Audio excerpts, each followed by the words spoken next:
The stars were calm the moment before hell opened above Earth. Inside the command deck of the UN Valkyrie, alarm shrieked. Red lights bathed the walls in urgency, holograms flickering with warning glyphs.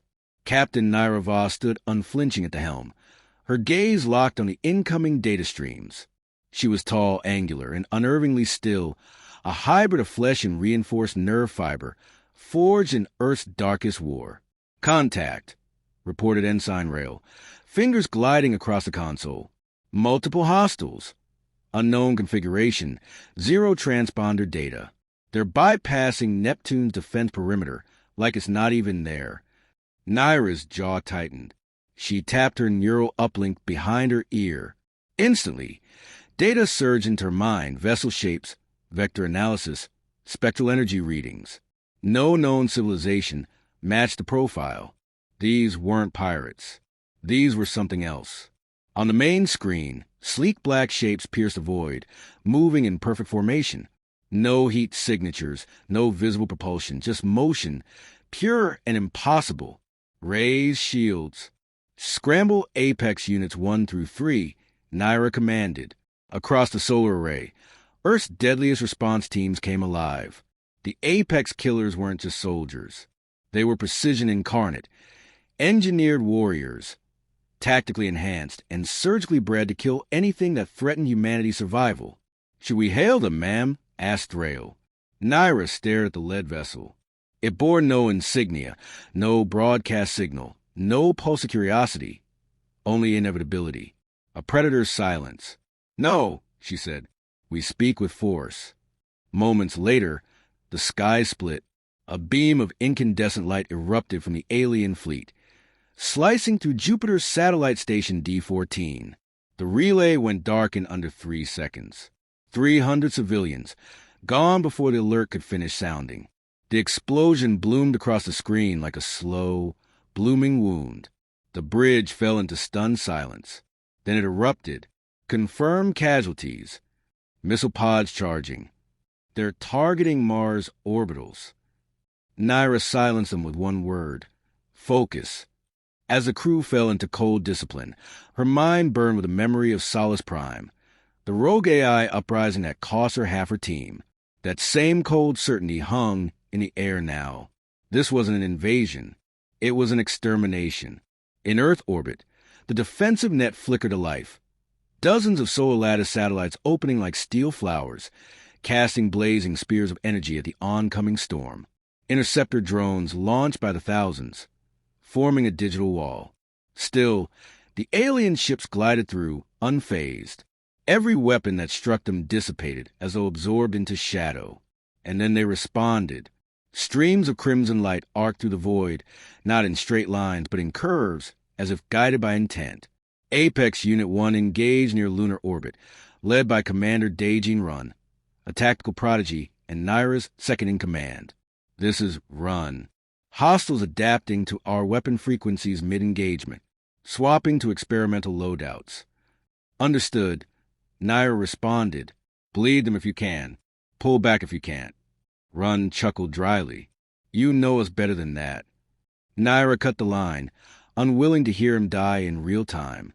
She had known Daejin for years, once lovers, now warriors bonded by mutual scars. His team wouldn't retreat. They'd fight until their lungs collapsed or their ships atomized. Earth's Planetary Defense Council convened within minutes, their holograms flickering onto Naira's bridge. Politicians, generals, and synthetic advisors argued in overlapping chaos. We should signal surrender. No. Full counteroffensive. Mobilize a Martian fleet. Send an envoy. They're already over our cities, damn it. Naira raised her voice, steel woven through her words. We don't negotiate with unknowns that fire first. Dr. Kalin, Earth's xenopsychologist, spoke softly but firmly. They haven't spoken because they may not consider us sentient. This could be harvest, not war. The silence that followed that sentence was colder than vacuum. Outside, the battle intensified. Civilians fled coastal cities under the glow of rising orbital fires. Military installations across continents prepared for planetary bombardment.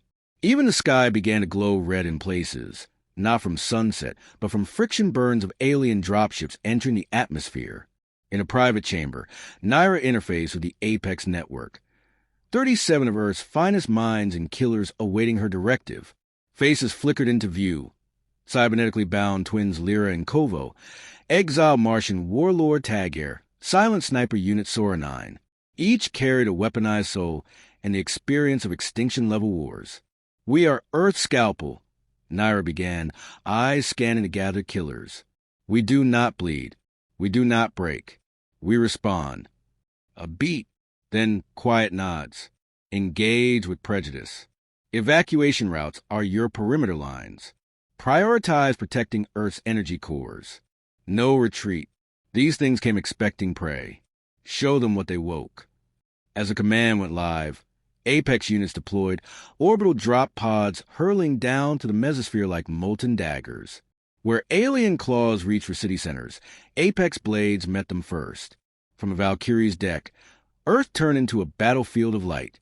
Later, deep in the burnout ruins of a captured alien craft, Apex specialists unearthed something that changed everything. It wasn't technology. It wasn't a weapon. It was a recording, 20 seconds of sound. Not speech, not music. Just a steady, rhythmic pulse. A heartbeat. Artificial, perfect, and not human. Dr. Kalin reviewed it 50 times before speaking. It's not a command signal. It's identification. They're not ships. They're bodies. The fleet is alive. And then the transmission came. A low, bone-deep vibration, translated from encrypted pulses. "You are rich in heat. Rich in form. Earth is claimed. Assimilation begins." Naira stood alone on the observation deck, watching a fractured moon cast broken light across the sea of night. Her voice was quiet, but absolute. They should have stayed in the dark. And somewhere beyond Saturn's rings, something else was stirring. Something bigger. Something watching Earth's reply.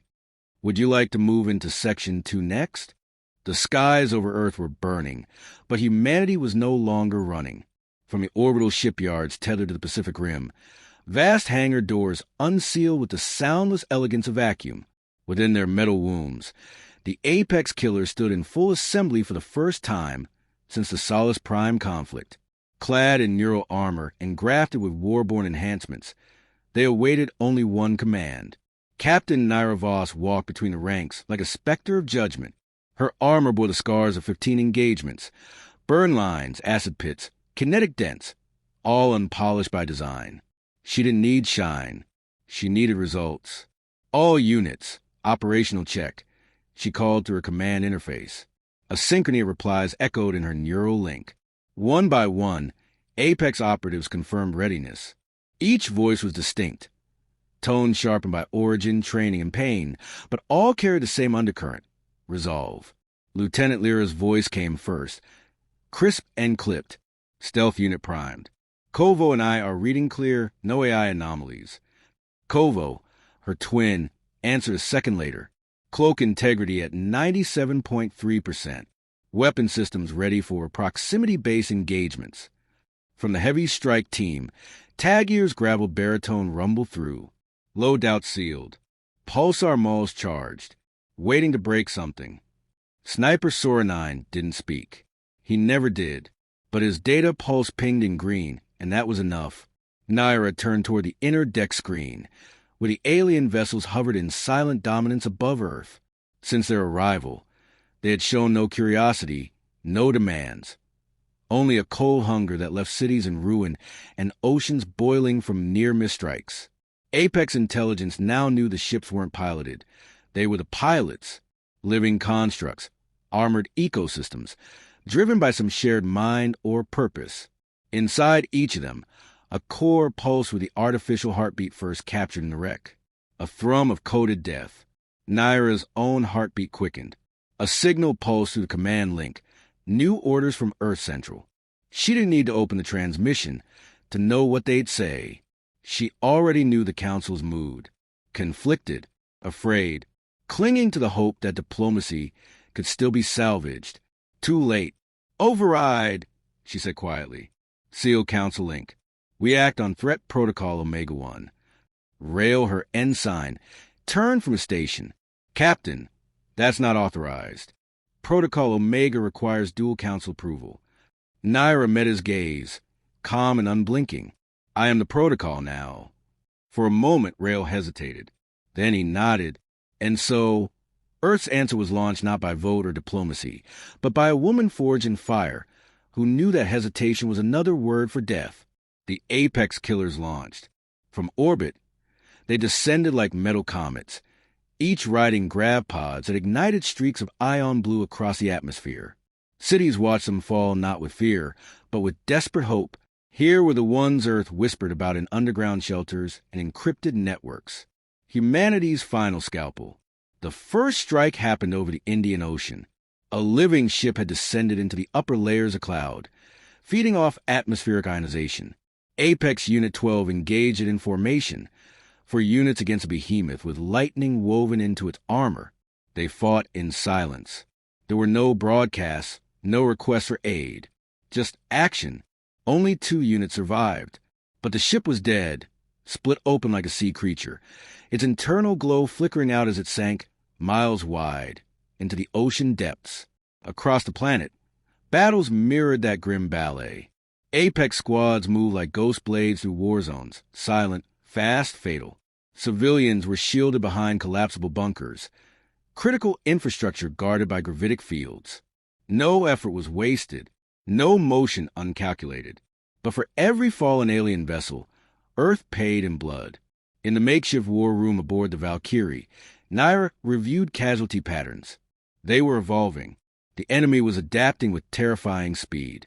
Tactics that worked in one engagement were rendered useless in the next. "These things learn like viruses," murmured Kalen, now integrated into the command team. "Not like minds, but functions mutative and recursive. They don't think. They optimize." Naira rubbed her temple, pulse spiking with a mix of fury and focus.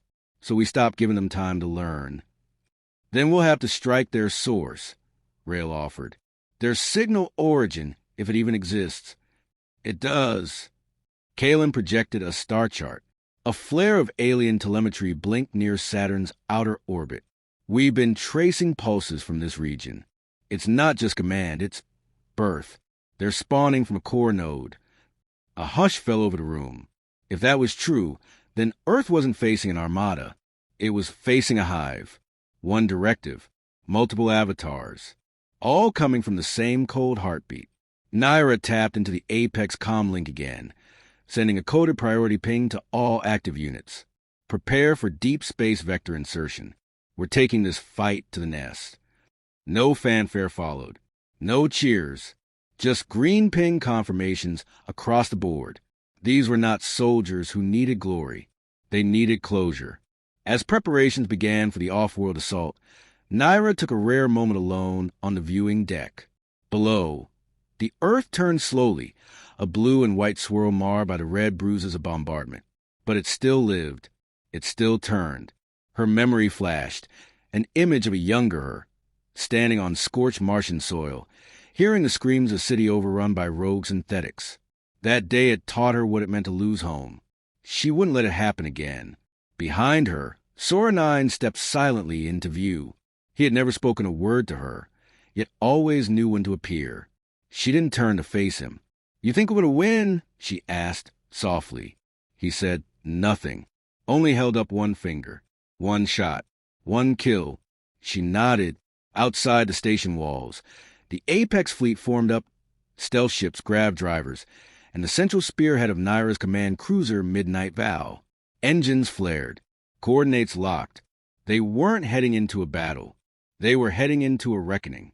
And the stars, once silent, now watched with bated breath. The silence beyond Saturn wasn't empty. It was loaded, waiting, watching. The Apex fleet breached the heliopause like a blade slicing into dark fabric. On board the Midnight Vow, Naira Voss sat locked into her command cradle. Her senses merged with the ship's systems. Neural data pulsed through her spine, making the massive cruiser feel like an extension of her own body. The cold clarity of deep space sharpened her thoughts into something honed and dangerous. Kovo and Lyra's infiltration unit was already ahead, cloaked and drifting near the source signal's coordinates. Their telemetry fed back a constantly evolving stream of data, but the picture it painted was increasingly clear. "It's not just a spawning point," Lyra whispered through the channel. "It's a womb, massive biomechanical structure embedded in the rock of a dwarf moon. Pulses match the heartbeat rhythm." Kovo added, "Outer shell is adaptive, part organism, part armor. It's generating new war forms from within." Naira studied the image. It resembled no base or vessel she had ever seen. It was like a black, coiled chrysalis nested into the moon's crust. Limbs stretched across stone, feeding off it, growing. Living machinery glistened in the vacuum like sinew soaked in oil. Tendrils of light webbed out from the core into orbit, where embryonic ships floated in stillness, waiting to wake. This was the nest. The hive heart. "They're breeding an army that doesn't need to learn," Kalen muttered. "Each new one born with inherited optimization. What they lost on Earth, they're evolving here." "They don't see this as war," Naira said. "It's propagation." Within minutes, the Apex fleet aligned into battle configuration. Tagir's strike unit moved to anchor the left flank with heavy assault cruisers. Sora 9 deployed to an orbital perch. Silent as ever, his targeting array already syncing with Naira's command feed. Every part of the strike was surgical. Every Apex killer knew their role and their expendability. There was no time for farewells. Naira gave the order. The stars screamed. From the moment their weapons fired, the hive heart reacted, not with defense, but with birth. Dozens of sleeping warforms activated in a symphony of motion, light, and fury. Their armor hissed open with hot plasma breath, and they surged forward, organic interceptors merging speed with grace, unburdened by physics. Kovo and Lyra broke cloak and dropped into heart of chaos, their twin blades igniting in a flash of blue ion fire. They cut through the first wave like dancers of death, never separating, always complementing. "They're faster now," Kovo noted. "But not faster than us," Lyra replied. For everyone they felled, two more emerged. On the flanks, Tagir's team battered through lines with brute force, smashing organic constructs with grav hammers and molecular disruptors. But even as they destroyed, they were overwhelmed.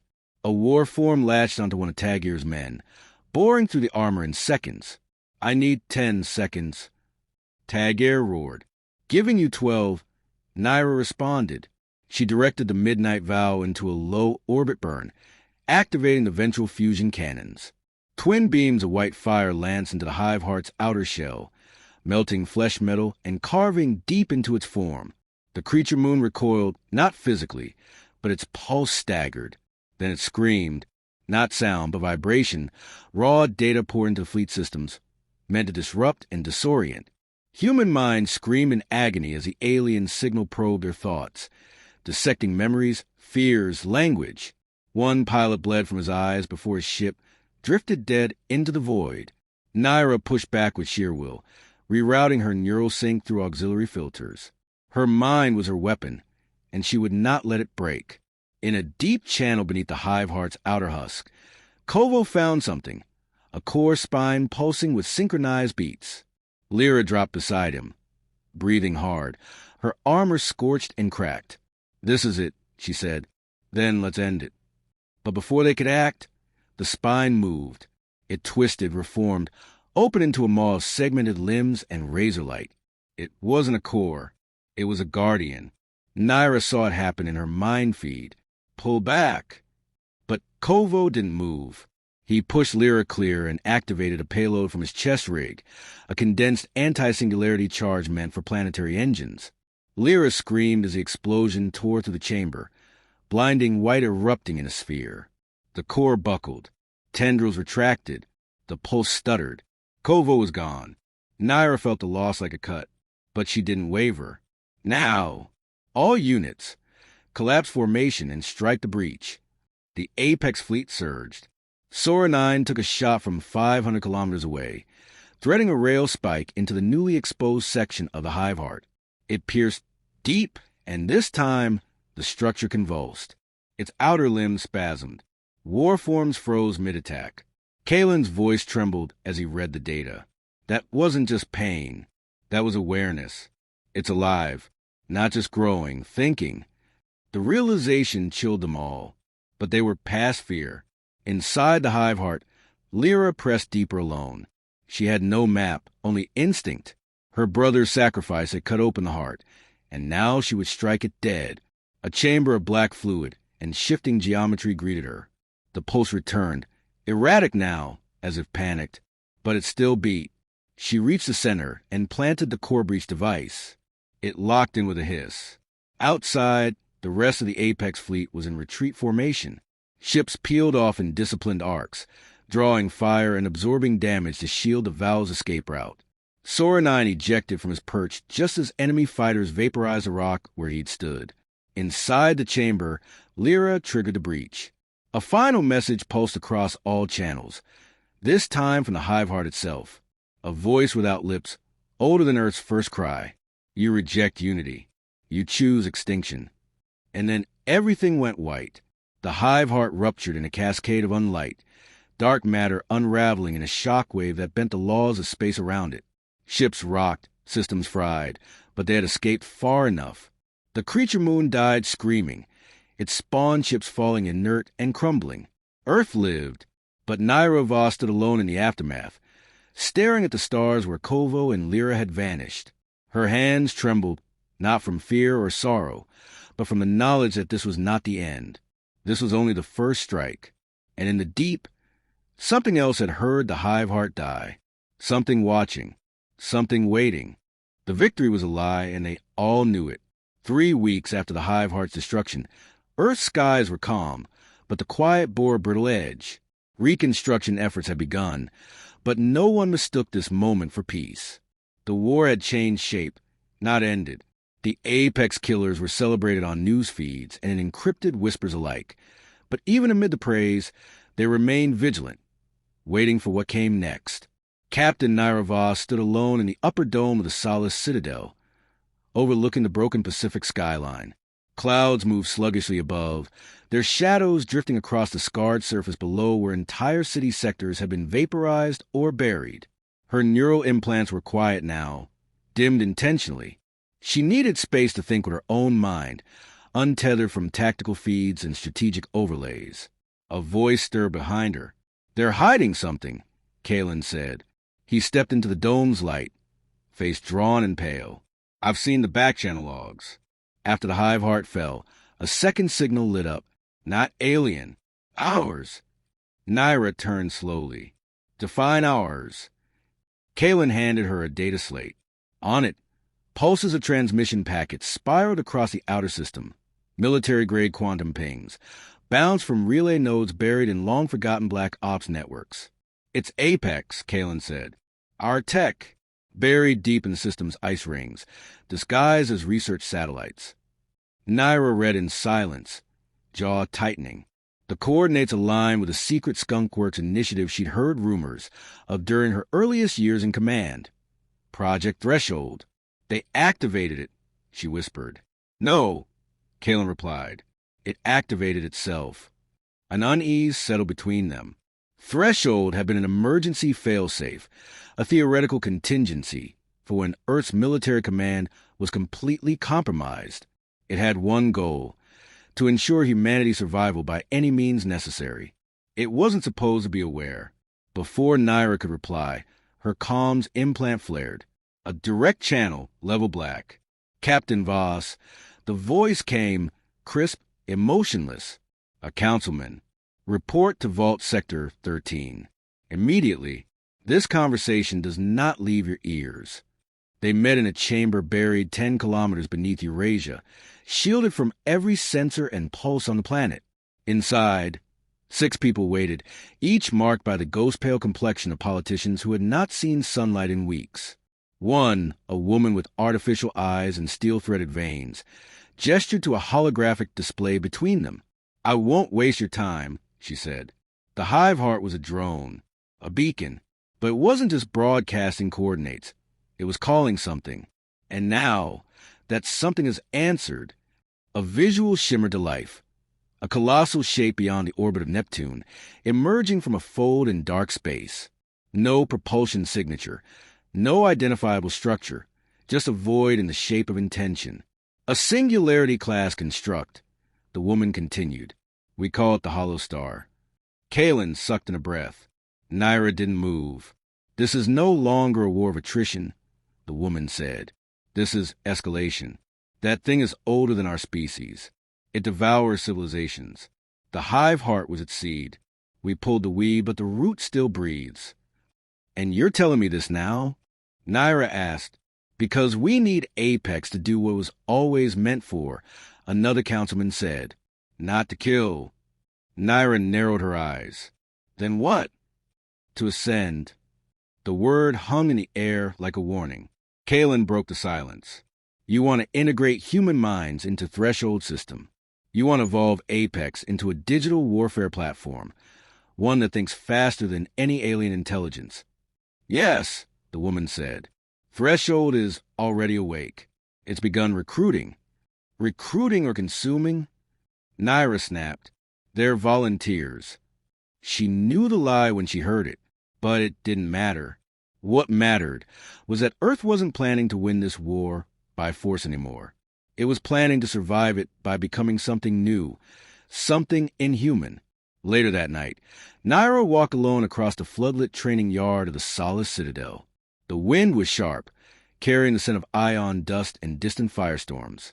She found Lyra seated on the edge of a landing strut, armor unlatched, boots dangling over the side. Thought you'd be in recovery, Naira said. I recover faster when I know why I lived. Naira said nothing, settling beside her. Kovo would have laughed at all this, Lyra continued. The hive heart, the hollow star, the machine pretending they're our salvation. He'd have said it was all just another kind of infection. He wasn't wrong. Lyra turned to her. So, what do we do, Naira? What's next? Naira looked out toward the orbital lifts rising beyond the cliffs, where new Apex vessels were being constructed in low orbit. Reinforcements. A second generation. But for what? We finish what we started, she said finally. We take the fight beyond Neptune. And if we lose? Naira smiled, a hard, quiet thing. Then we teach the hollow star what extinction really looks like. Above them, the night sky shimmered. And far beyond it, in the deep between stars, something old had begun to move.